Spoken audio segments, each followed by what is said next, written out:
Welcome to Positive Talk with Kevin McDonald. Hey, that's me. Hi, and welcome to Positive Talk. Our show features the best positive stories and people from around the globe as we endeavor to answer the universal question of why am I here and what is my purpose? Understanding that can change everything, and knowing your greatness is fundamental to living your best life. So join us right now as together we work to create the adventure of our lifetime. Oh, and welcome to another episode. I just love doing this show, and I love doing it with my friend Michelle, who is right over there. Hi, Michelle. Hello, thank you for having me every day. I don't know that it's a choice anymore. It's kind of a requirement these days because That's you're fine. popular. Well, I think I love it just as much as you. So let's just be insane together and keep doing it every day. Absolutely, absolutely. We've got a great guest for you today because a lot of us don't understand that our natural state is deep peace and unconditional joy. And some of us don't even believe that's possible.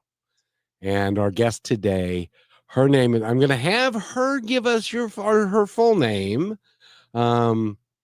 So that we are, and then we're going to call her Joe after that because it's so simpler, much simpler for me. And she is just outside of Budapest, Hungary tonight, and I want to thank her for staying up late and joining us. Joe, how are you? And could you sign in, please? Thank you. I'm so happy to be here. I'm very well. And just to pronounce my name, not that it made much difference, it's Johanna Kovrig. But yeah, Joe is the best, simplest, and easiest option to go with, for sure. And Well, yeah. How are you we love guys? having you here, and you can follow along by going to her website. I love the title, heartfullivingnow.com. Is that right? Yeah, that's right. And heartful living now. A lot of people don't do it now. They don't do it ever. And one of the things that you do is to help people understand that they can live their life in a whole different and better way, can't they? Exactly. And they can always choose it right now without delay. It's pretty interesting, isn't it? That's Yeah. why is it that you think now, Rochelle, I'll ask you too. Why is it, Rochelle, that so many people and so many younger people don't seem to know that they have the ability to choose how they're going to be living every day? That's a good question, Kevin. Joe, do you have an answer before me? I could say so many things. My first question is, why is it only for young people? I mean, why is it not for everyone? Because I don't think it's an age thing that people don't necessarily recognize that they have a choice in how they live. And there are Yeah, alternatives to how they yeah, live. I think a big part of it too is the family lifeline, right? No matter what age you are Mm-hmm. or where you're from, based off of how you were raised and what your parents were taught and what they taught you is kind of just passed down the line.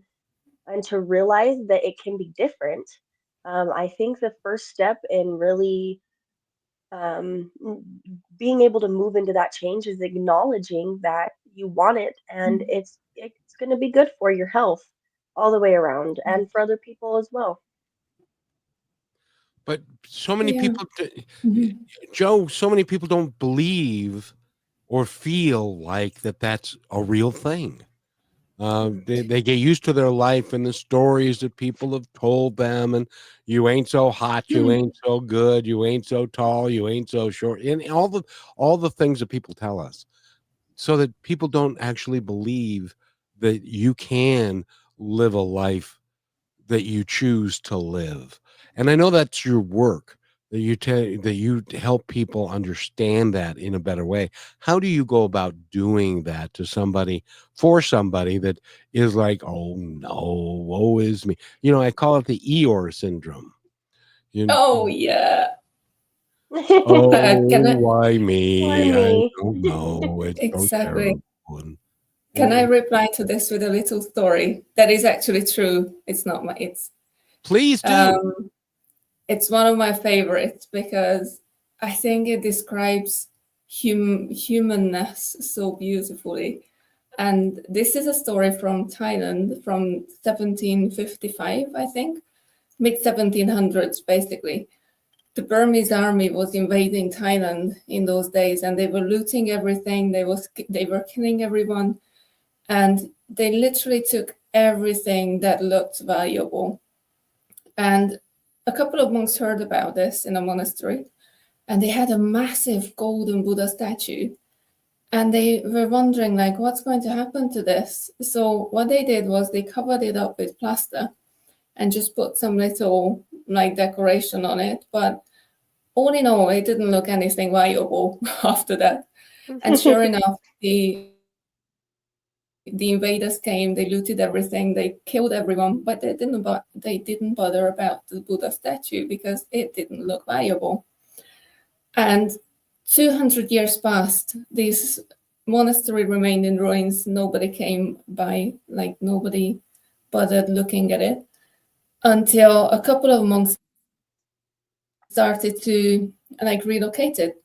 And as they were trying to shift this statue that looked cheap and insignificant, they noticed a crack on it. So they started investigating, and as they gently peeled away the layers, what they found was this massive, like I think it was 5,000 kilograms solid gold statue.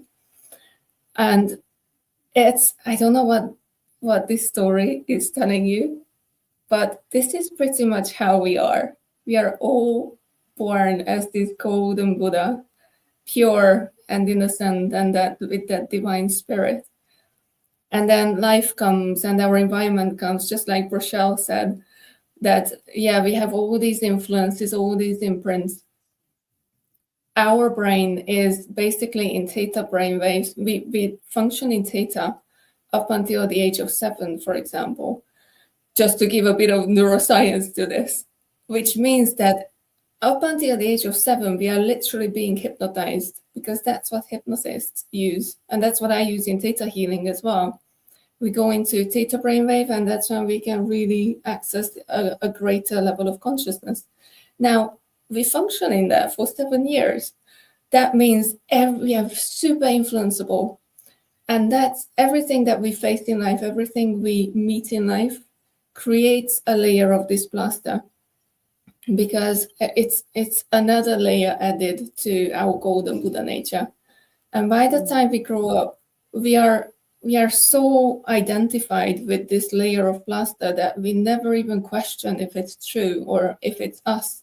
We just naturally assume that this voice in my head that keeps telling me that I'm not good enough, or that I need to strive or prove myself or please everyone, or whatever it's telling you. There are so many. I'm working with something called positive intelligence, created by Shirzad Chamine, and he identified 9 of these separate, he calls them the saboteurs.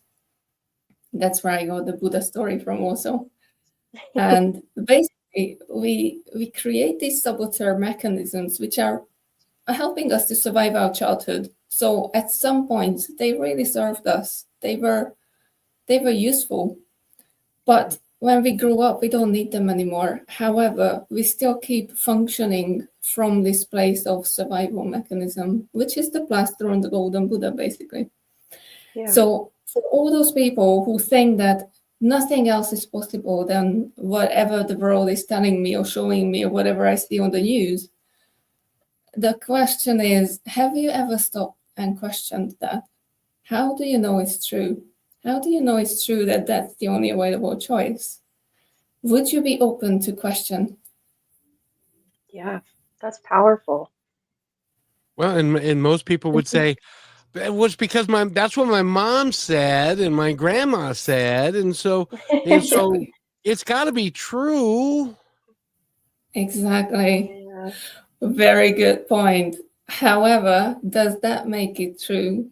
Because what my mom said is literally what she learned from her mom, and her mom. and we can go back all the way. Mhm. However, does it make it true? Like, just because it's grandma who said it, does it make it true? Do I have the openness to question if it's true for me? There is something, yeah, I'm also working with something called access consciousness. And they have this statement saying that 98% of what we think and feel doesn't actually belong to us. We are just so super tuned into our environment that from conception, basically, it's not just them saying it. There are multiple modalities saying that we are like energetic sponges that soak up all the information, most of it unknowingly, and then we just believe it to be the truth about who we are and what the world is about. So what my mom said is only like a fraction of how I actually took on all these beliefs from my environment, including many generations back, because these travel. So things that happen to multiple generations back, the energy of it can show up in my own life. So Wow. I want to mention, if I could, that, and this mostly applies to women, because a lot of men do their job and then they come home and they want to have a beer and they want to watch TV and where's my dinner and all that kind of stuff.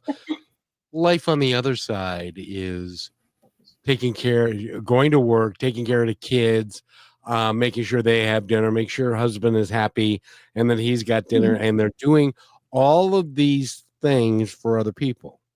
And so self-care is something that they don't think of because they either are too tired, don't have time, because they're always doing stuff for other people.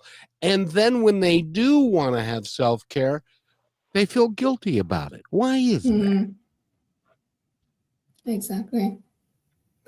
Because that's what we heard from our mothers and grandmothers and many generations back, that a woman's job is to serve the man and the family. Which I think is a good I mean, thing, but no, I'm kidding. Go ahead. No, honestly, I do think it's a good thing. I love not serving, but I love looking after people. Like, I've got no problem with that. However, if it goes to the extreme, and okay, this is a bit of a bigger topic, but if you look at patriarchy in the world and how women have been oppressed for so many centuries, I mean, this ties into the same thing, that we were regarded inferior for so many centuries and in so many ways, and punished for, like, if you just think about burning the witches, that's basically women standing in their power and being punished for it. Now, if you look at all this and all the many hundreds of years it's been going on this planet, it's pretty understandable how we embodied this for so many centuries. Like, it's passed down from generation to generation and is inherited epigenetically. So it's a very deeply rooted thing in us that I don't deserve to be looked after. I don't deserve happiness. I don't deserve to be on an equal level. I mean, gender equality, we are touching upon that now. So it's a very good question. And again, can we start questioning if it's true? Can we start questioning if we can change this? Yeah. I love questioning. I think that's the most powerful thing. Just question everything. Well, you know that, and that there's another bumper sticker or another T-shirt. Question everything. Question everything. Exactly. Because in the you really do, because you get told these stories and you end up believing these stories because they get absorbed into your energy. And so you end up believing things that are inherently just not true.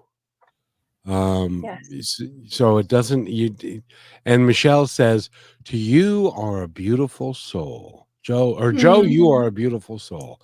And yes, she is. And that's why she's on Positive Talk, because we love people like her, because she really is, dare I say it, helping other people in the work that she does. And there is no higher calling than that, is there? Yeah. The most Yeah. powerful. Mhm. Yeah. And well, I didn't mean to shut you up with that, but I'm just thinking. What came up in me about it is that I'm so grateful that I get to do something where I don't have this I don't need work-life balance, because work and life are the same. And Yeah, I think it's the greatest blessing in life to have this. but me too, and I love it. absolutely. Yeah. And she's Rochelle is learning so much and doing so much. I just got to tell you, this is the best time to be part of certainly this show, and part of the humanity that is changing, because we have to change everything, and we have to deal with the sexes differently, and we have to applaud women for who they really are, and not who Mhm. they've been told that they are. And it really is cool. We need to take a real quick break, and we won't be gone long, I promise, but we'll be right back.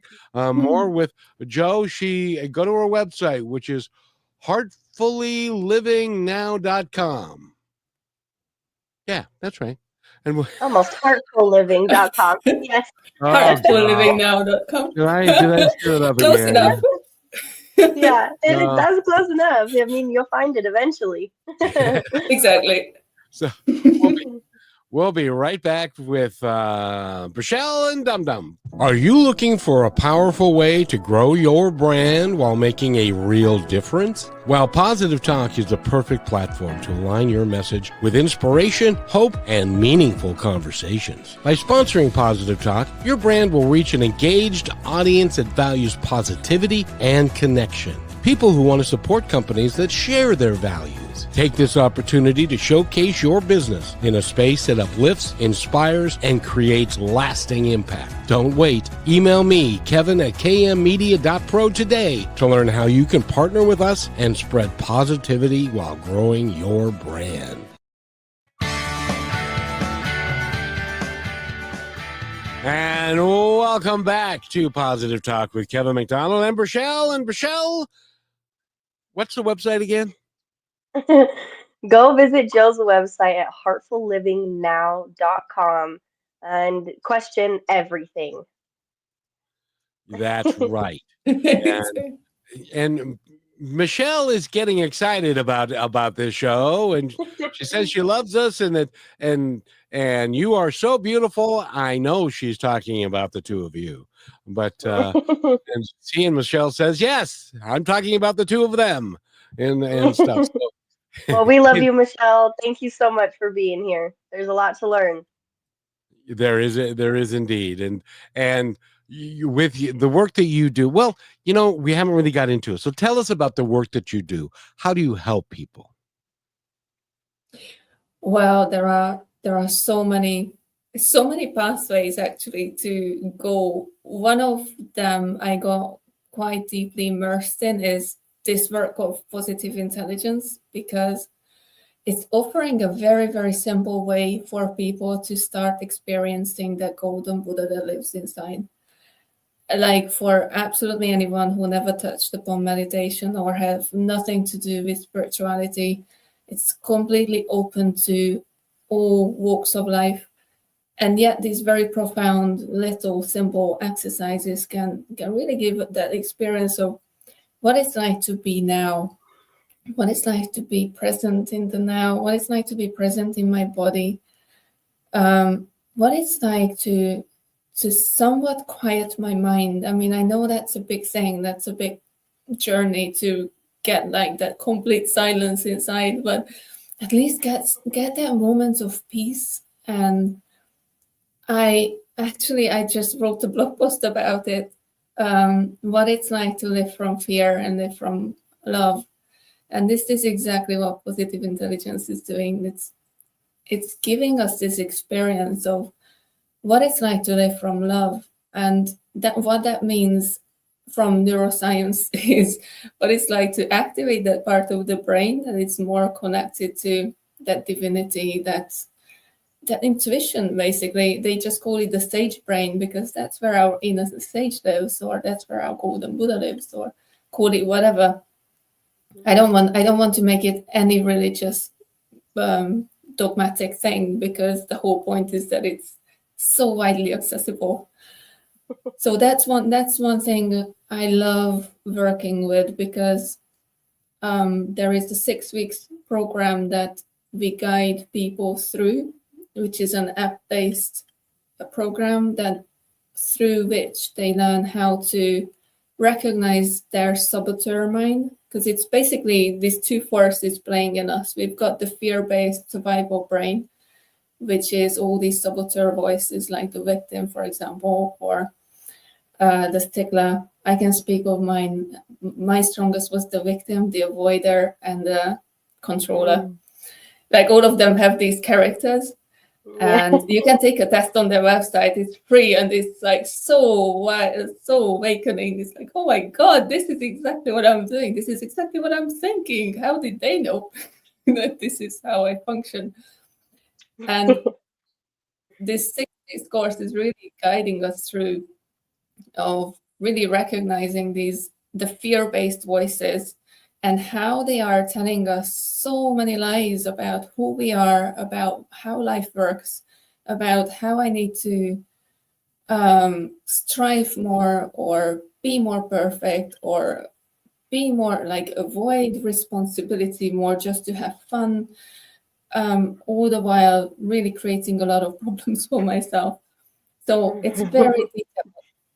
And from then on, we learn how to switch over to the sage brain, which is very much about this openness, really, like learning how to tap into your intuition, learning how to tap into your inner guidance, and really it gives a whole different perspective on life, because from then on, nothing is a curse or a problem, but everything turns into an opportunity to learn, to grow.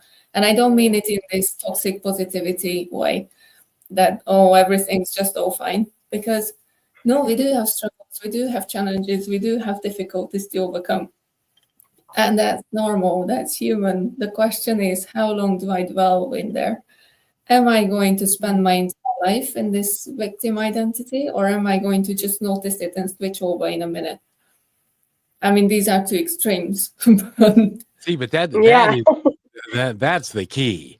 Is and first of all, I wanted to mention something, and that is when we start talking about the difference between religion and spirituality, or whatever, this is really none of those things. This is real. Yeah. This is energy. We are, and Einstein proved it, and Tesla proved it, and others. Now they're finding out that consciousness is a real thing. That they didn't. They thought for a long time, oh, sure, consciousness, that's not. But it turns out that science is now getting together and proving it. It's a real thing. So when we start talking about your consciousness and your intuition and being guided by those things, those are real things. Those are not woo-woo out there kind of weird kind of concepts. They're becoming really a lot more mainstream, don't you think? Absolutely. Even more with brain scanning and MRI, because it's so exciting how it can actually be shown on an MRI scan, how doing these activities or engaging in meditation or mindfulness practices actually rewire the brain, like literally physically rewire the brain to strengthen the empathy circuitry, for example, where we feel empathy for others. So there is actual physical, tangible change happening physiologically in our body when we do these things. And it's also shown how when we meditate or when we engage in gratitude, for example, because that's one of the most powerful tools to strengthen these brain areas, it shows how it fires up. Like they can practically scan and monitor which brain areas fire up when we are in negativity, when we are in fear, when we are in saboteur mode. and which brain areas fire up when we are in gratitude, for example, when we are feeling love for something or someone, or so it's not woo-woo stuff anymore, it's neuroscience. Well, and I want to ask you, and this is probably as deep as I get, but is it that your brain waves are changing, which causes changes in your behavior? Or is it your intuition and your energy and spirit that is changing your brain, which is allowing those things to come forward and to come true?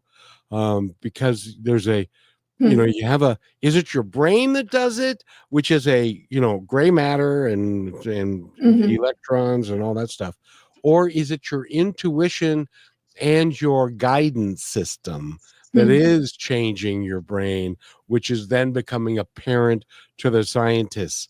Rochelle, that's pretty good, I thought. What do you think? Yeah, that was good. That was, I mean, there was a point to that, and it almost took me a minute to grasp on. I was like, "Where's he going with this?" But yeah, it does. It all serves a point. So it really goes along with what she just said. I put it in our notes. I've been taking notes, Joe. You say some of the most beautiful things, and I want to be able to put it on a merch. But when you said it's not woo-woo stuff, it's neuroscience, like that really shifts the perspective of any way you even can allow your brain to try to think about it, because it's backed up and it's proven. Yeah. And I'm pretty sure there's more to come. Because scientists are. That's what I think about. Imagine the future.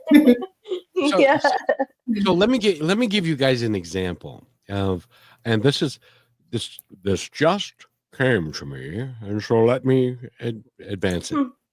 And that is, as an example, if you're a musician, and this happens to musicians or writers or poets or people in the art, this happens all the time. They will get an intuition hit about a song that they want to do, a lyric they want to write, or whatever it is, and then it goes through their brain so that they can then put it into English, or in your case, Hungarian, or whatever it is, so that it works, so that you can then share it with other people. So is it your brain that is doing that, or is it the intuition guiding your brain to then be able to put it into practice and to put it I think it's the intuition that says, wake up, you, this is what we want to do, and it changes your brain because of the intuition. What do you think? Am I crazy? Good question. I might be. Very good question. I love that, because you're not crazy. You're it's probably both ways. Would that be possible? Because what I mean is, I totally see how, we get so much like intuitive guidance that then our brain has to decipher, put into like concepts so that we can verbalize it, for example. I don't know if you ever had that experience of, I used to say that I literally think with my heart, and thank goodness that's been proven true too, that it's literally true, that our heart has got as many neurons as our brain, and we literally think with our heart. However, what I'm going to with this is, has it ever happened to you that you kind of got the answer energetically to something, or you were contemplating something and you got the answer energetically, but you still couldn't put it into words because it was there, but it took me a while to find the right concepts and words to box it up and be able to like verbalize it. And I know lots of people who work this way, that, okay, I've got the answer, just let me find the right words for it. And in that way, it's we've got the intuition, but then our brain has to, like our intellect basically has to find the right categories in terms of concepts of how to actually say it. Now, which one is first, the chicken and the egg? Like, is it this intuition that's changing my brainwaves? Or is it my brainwaves that's tapping into the intuition? It's a good question, because we can manipulate it. Like if I'm completely off the chart, like I'm having the worst day of my life, for example, and like my saboteurs are, let's say, running on high volume, I always have the choice, and I have the self-command to stop that and guide myself back to being centered in my heart, or being centered in presence, or being centered in the body and in the present moment. So in that sense, I actually have the power over my brain. And in that case, probably it would be like scientists could show that my left brain was super active, and my amygdala, for example, which is all about these emotions. But if the moment I'm aware of this happening, the moment I'm aware that I'm not present, I'm present, as someone said it very wisely. And the moment I'm aware that I'm being completely hijacked, I've got the power to stop that and guide myself back to the other side. Yeah. And with that, I've got the power and the control over which part I'm functioning from. And I've got a choice. And it may not happen like this, because sometimes it takes a while, and it takes some practice to get centered and present again. And Rochelle, there's another bumper But it's sticker. possible. I've got the power. We're talking with Jo. Yeah. Mm-hmm. and go to her website, which Rochelle is again. Go to her website at heartfullivingnow.com and go get curious about yourself. And very nice. Very well said. We need to take a quick break for our bottom of the hour break, and we'll be right back more with Positive Talk with Kevin McDonald and Rochelle. We'll be right back. You're listening to Brushwood Media Network, the best in syndicated talk, news, and entertainment shows. As you go about your daily life, look closer. As you gather with family and friends who love and support you, look closer. There are youth right in your community who don't have the home, warmth, and healing you have. So look closer. Every year across America, a staggering 4.2 million youth are homeless or trafficked. And for 50 years, Covenant House has worked relentlessly to keep them safe and protected. Tonight, 2,000 young people will sleep safely in a Covenant House bed. And tomorrow, they will wake up surrounded by love. They get clean clothes, hot meals, medical care, and a safe place to sleep. 24 hours a day, 7 days a week. In sites across America to help them fulfill the great promise of their lives. So look closer at Covenant House. To help or get help, go to covenanthouse.org. And welcome back to Positive Talk with Kevin McDonald, and Rochelle is here as well. And this is a very interesting conversation, isn't it, Rochelle? Yeah, I am learning so much so fast that my own brain feels like it's rewiring as we're speaking. So, Yeah. yay! And I love how you talk about too, Jo, is like give yourself the patience, give yourself that grace, and know that it takes some time.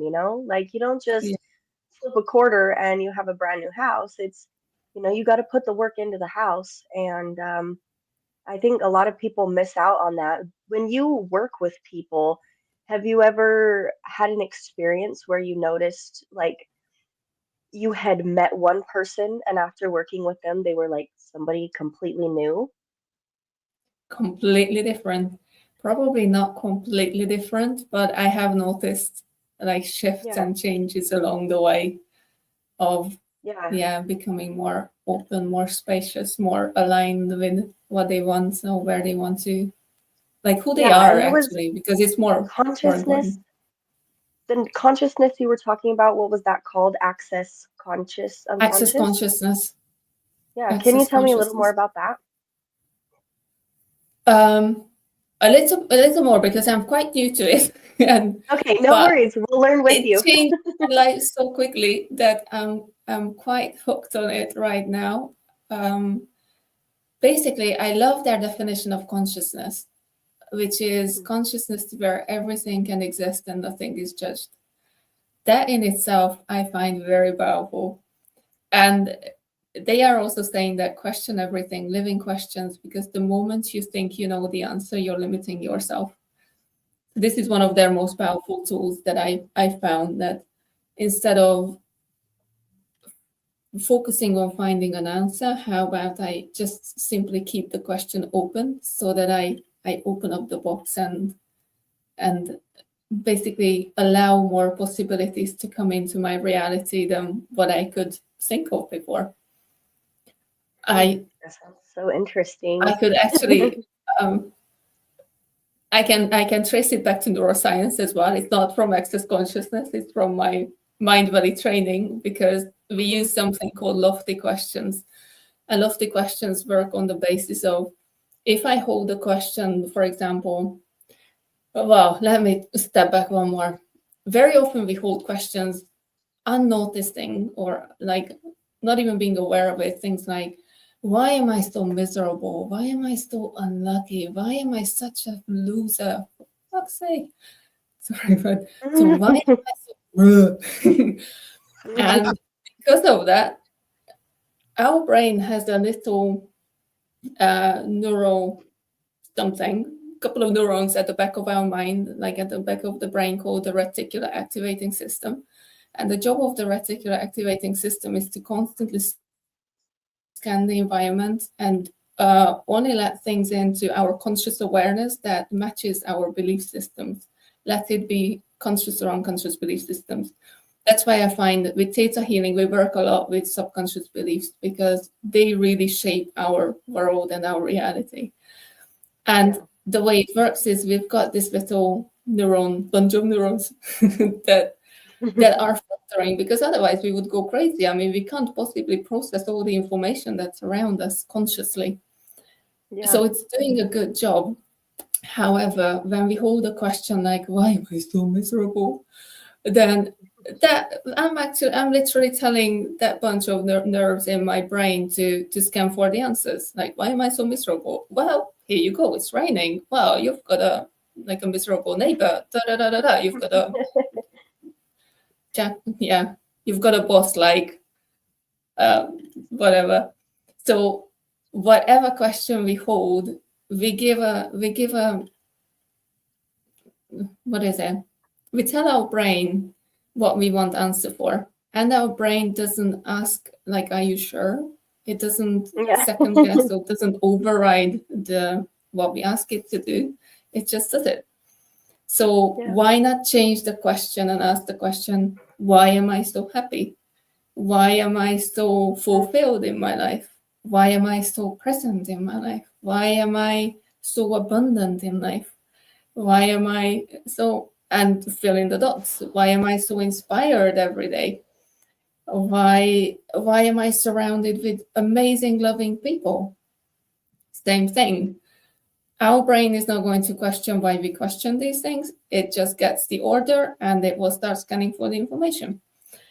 Now it works the same way with access consciousness, I guess, that you just hold the question and that part of the brain will start providing you with the information.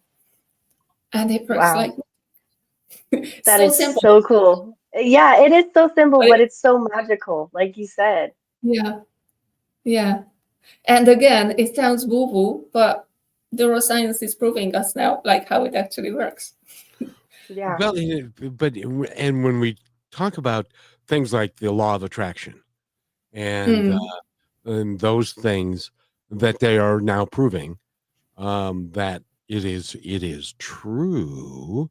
If you put the frame of the question into your consciousness that is different than the negativity that which you were brought up with, and you dismiss that negativity and you add the positivity of like, I'm going to be successful now. How successful am I going to be is the question. And then your brain starts operating on that level, doesn't it? Yeah, exactly. It's good to start the question with why, because then your brain will have to give you reasons why. That's one little trick in the wording, because then that's it. Give me the proof. Yeah. Like, bring on the evidence that I'm so lucky, that I'm so happy, that I'm so abundant. And all of a sudden, you'll start noticing things. Even if you have the worst day of my life, or you could have the worst day of your life, your mind is not going to let in the negativity, because it's going to filter for the positive things around you. Because we always have a choice where we put our attention, and I find that that's probably the most overlooked but the most profound fact, that energy goes where our attention goes. And we have a choice. We can consciously choose where we put our attention, because that's what we are going to energize in our life and create more of. It's, again, very simple, but so important. What I'm energizing. Yeah. One of the things that you mentioned on your website is there are people, and there are lots of people who have got a great job, they've got a great marriage. From all this is from the external point of view. They've got everything. They got kids that are just perfect. They go potty. They were potty trained at 3 months, and they just are all this perfect stuff. And but when you start talking to them, they'll tell you, I feel really empty inside. How come that is? Why do we do that? And number one, why do we do that to ourselves? Yeah. One of my coach trainers, Christine Hassler, called this and now I forgot what she calls it. It will come back. But basically, yeah, it goes back to the beginning of our conversation, that we are told so many things of what we need to do and how we need to live, and what's the template that we need to follow in life, that our parents inherited from their parents, and la-di-da. But then that template is not guarantee for happiness, because we inherited it, but it doesn't belong to us. Yeah. Oh my gosh, that's another one. It does. What did you say? We inherit it, but it doesn't belong to us. That right there is such a key thing, especially for people who kind of were like, well, how you mentioned, it's the same thing. If you ask your brain, it's going to give you an answer. You tell your brain something, it believes you. So if you're kind of living that out, doing the same thing with, oh, well, I can't learn and I can't change and I don't know this and I don't know that, how you mentioned, rechanging that question and getting curious with it. Like, how can I be happy? What do I need to do for myself? Because your brain will tell you exactly what you need. And how you say sometimes it's this feeling that you can't put into words, but you know what it feels like. How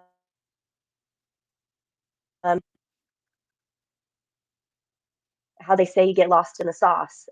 Like, thin out your sauce and ask different questions. Exactly. Yeah. That's lost why I find in the sauce. Yeah. What kind of sauce are we talking about here? Is it spaghetti sauce or nacho cheese? What are we? It depends on the. Yes, Alfredo. We love that.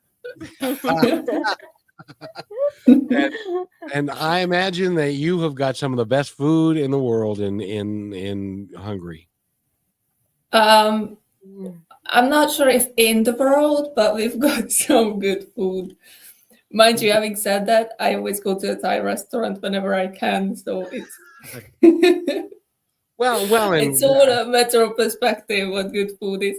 Well, the country is called Hungary, so people must be hungry and eat well there.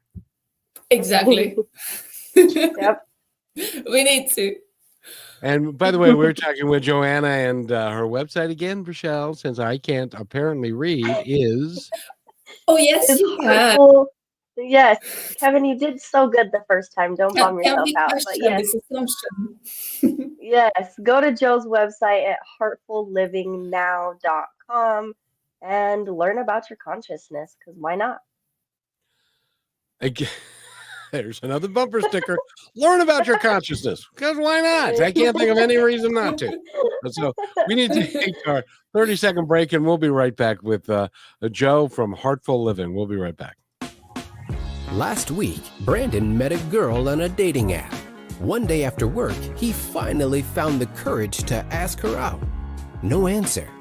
He started to panic. Was he being too pushy? Maybe it was too... Hey, sorry I didn't respond. I was driving. I would love to go on a date. How does tonight sound? Brandon tried to play it cool, but inside he knew. A girl so smart, so responsible, she must be a keeper.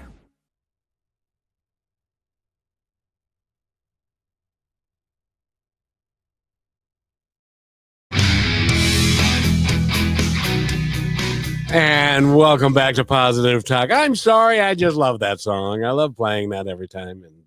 I hear it every day. It's hard not to move. And Joe, it's great to have you here, and your website. You talk about mindfulness and taking care of yourself, and that. Let's talk about what if your sensitivity was your superpower? Explain. That's on your website. Explain what that means. Yeah, well, that's something that's been with me all my life, but only recently I started to actually embrace it as a superpower. So if you're still struggling and hiding and feeling that there is something wrong with you, I hear you, because so was I. And it comes with so many attributes that makes us think, because also our environment keeps telling us that, why are you so sensitive? Why do you hide in your corner? Why do you, I don't know, why are you not coming for a party? Why, what else? There are so many ways we function slightly differently. And I don't mean to create any separation, but again, going back to neuroscience, we are wired differently neurologically. We are more sensitive to stimuli, and we feel everything more deeply, both positive and negative. So it's got an up and a downside, that we can really have intense joy just by looking at a flower, and we can have intense sadness just by very small things. Like, I can literally cry on anything, like on an advert, like the one you played before. It's something that would make me cry normally. I'm just holding back right now. So yeah, Rochelle's a famous crier too, just so you know. Oh, great! Not just only by myself. No, I love that you mentioned that, Joe, because there can be two sides to anything. Like this whole conversation, how we've been talking about, there's different perceptions and options. And really, like a lot of the times that now that I'm in that space of allowing the sensitivity and knowing kind of how to monitor it and just let it be and feel it, a lot of times I find myself, I'm not crying because I'm sad. I'm crying because it is so powerful, whether it's happiness, thankfulness, joy, even sadness sometimes, like allowing yourself to be able to just feel those things. It makes you so much more in tune with things, like how you Yeah. mentioned the flower. It's something so simple can be such a good impact. And crying isn't always bad. I mean, when you actually let yourself start to just cry and feel things, you almost have this boost after, right? You're like, oh my Exactly. gosh, like that was beautiful. I'm sure you have Yeah. experienced that. It just makes you feel so alive, no? Yeah, it does. And Rochelle, did you notice that you actually said it? You actually said the gospel according to Paul McCartney. You said, "Let it be." Do you Yes. know what kind of a breakthrough that is for you?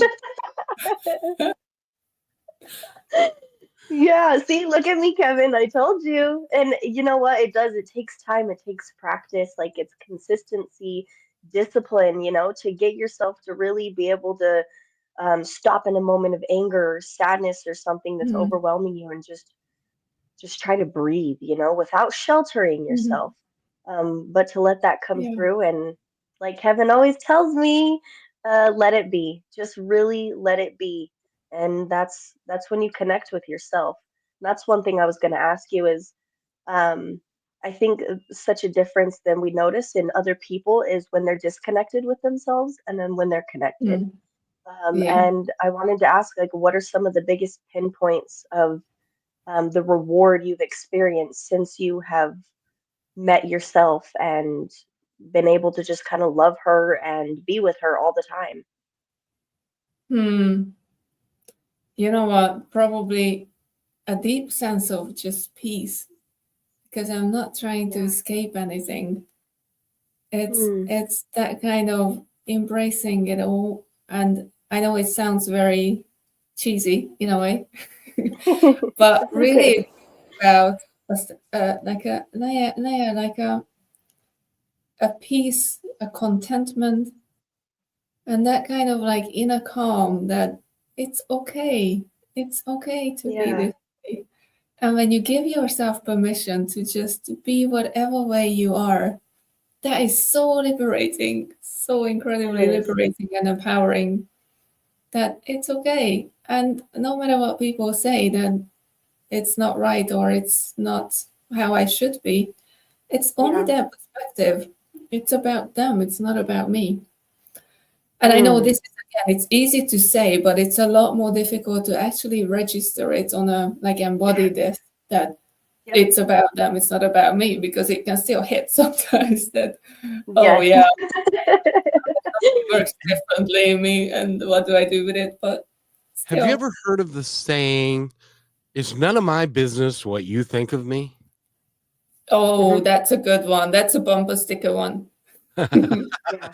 Yeah, yes, it is, because it's none of my I know who I am, and it's none of my business what Yeah, you think of me, nor, by the way, does it matter to me, because that's your deal. It has nothing to do with me, yet we end up taking it on so often. It's like, they don't love me. yeah, They don't Yep. like me. Yep. Please like If you me. don't yeah, have something nice to say about me, then stay away from me or don't talk. You know, yeah, because it's the same thing. Your brain registers that as another person telling you something. And it's almost good, powerful work, to ask people their perception of you, because then you can reflect it mm, on yourself and you can change the belief system, because you don't have to believe everything you hear and everything you see. And that's our generation now. We see it, we hear it, we soak it up, we believe it, we're integrated in something that isn't backed up. And that's why I love everything you said was backed up by science and things that we can prove, because it's easier to help people change when they can see that it is real, rather than just like, well, I guess we'll find out. So thank you for doing the work that you yeah, do and spending that time with yourself and with people. I mean, I couldn't imagine how, like you said, that peace that is just, mm, it's so still. And a lot of people don't experience that, I don't think, do they? yeah, yeah. And that's creating a lot of mental health issues. Yeah, I feel in the world like there is a lot of mental health, like epidemic, basically globally yeah, going on. yeah, Yep. And if we just gave ourselves permission to just be and not try, the biggest epidemic is self-judgment. Like if we can yeah, just catch that one and not judge ourselves for anything, that would make this world a whole different place. That's yeah. When simple. you stop judging And yeah, yourself, you stop judging other people in that same way, right? exactly. Yeah, Exactly. I Well, love it. and the really insidious thing about that is when you're judging yourself according to the standards that somebody else has set, Exactly. not you. Exactly. So And not you're even you. so you can't so judging yourself isn't even a practical thing, because you're utilizing what somebody else might think, and if whatever somebody else thinks is none of your business and it doesn't bother you, then you can't be judgmental of yourself, other than to Yep. giggle at yourself, because we do some of the silliest things sometimes. We do. I love this. I love this train of thought. It's so good. Yeah. Because, Being able to just laugh with your mistakes is very powerful. Yeah. The and forgiveness know that, of it. when I was a bus driver years ago, And sometimes you'd get called into the supervisor's office because you did something horrible, something wrong. And I did that one time, and I was going in there and I was saying to myself, there is nothing that you could have done that he doesn't know about or hasn't been done before. So it's not that big of a deal because it happens all the time. So quit blaming yourself and quit beating yourself up for something that is human and it happens. It's not a big deal. Let it be and get through it and be done with it. And that's how I ended up surviving most of that, because at the end of the day, none of it matters. What matters is you and Brichelle and I are having this great conversation, and we're having this moment that is very, very important. And it's important for more people than just us. I want to thank you for that. Yes. Thank you. Thank you. Yeah. And I know that these go by so fast. Please, Joe, we need to have you back because I have so many more questions. But before we go, any thoughts coming to mind or something you would like to tell our audience or our viewers to take with them from the show? There is just one thing that came up when related to what Kevin just shared, that if, let's say, you knew that you only had 1 week or 1 month to live, would this little thing really matter to you? Like, what would you really put your focus on, and how would you really live if you knew that you only have, let's say, 1 day or 1 month left? And why not start living like that now? Because we truly don't know. And this is not to scare anyone, but we truly don't know. Yeah. So why waste time with foolish things? And where do we really want to put our focus on? Well, I'll give you an example. I did a weekly call with my mom. Talked to her on Sunday. And how are you, Mom? Everything's fine. Yeah, I'm good. Da, da, da, da. And on Wednesday, she went and played bridge. She loves playing bridge. Now, for those of you that may be under like 90, bridge is a card game that 4 people get together and they sign teams and they play this game, which bridge is kind of a dying art. Anyway, and so on Wednesday, she played bridge. Thursday, she went out to dinner. She was going to a party on Saturday. She didn't show because she died on Friday. Wow. And so you don't know. And when we found her, she was lying in bed with a Bible open to a page in the Bible was open. And so she quite literally was reading, she put down the Bible and died. That's how fast it can happen. And so don't wait till tomorrow to do what you can do today, because today's all you got. Yes. Exactly. That is so good. We're putting that on a bumper too. Yeah. I have so many notes. Thank you, Joe. You have such a deep understanding of thought and emotion and people. And we need more people like that in the world, because if we could understand ourselves maybe a little better, we would be so much easier going with each other. So I'm glad that you're doing the work to make that change. And I just can't wait to have you back on and see where the conversation will go next time. So thank you for being here. Thank you so much for having me. Oh, you're so welcome. Yes. But I want everybody to go to heartfullivingnow.com and contact her, and she can work with you anywhere in the world. That's how the technology is these days. So it's great to have you here. And so and Brichelle's absolutely right. You need to come back, because we ain't done with you, sister. I would be so happy. I'm so happy to come back. Thank you so much. And thank you, Joe. It's been great fun. Brichelle, gotta go. So have a great day, everybody, and thank you.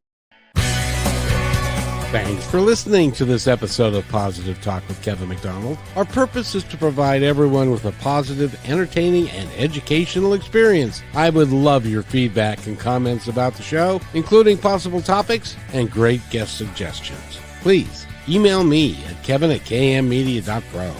And remember, be kind to one another, because each other's all we've got. That's Kevin@kmmedia.pro.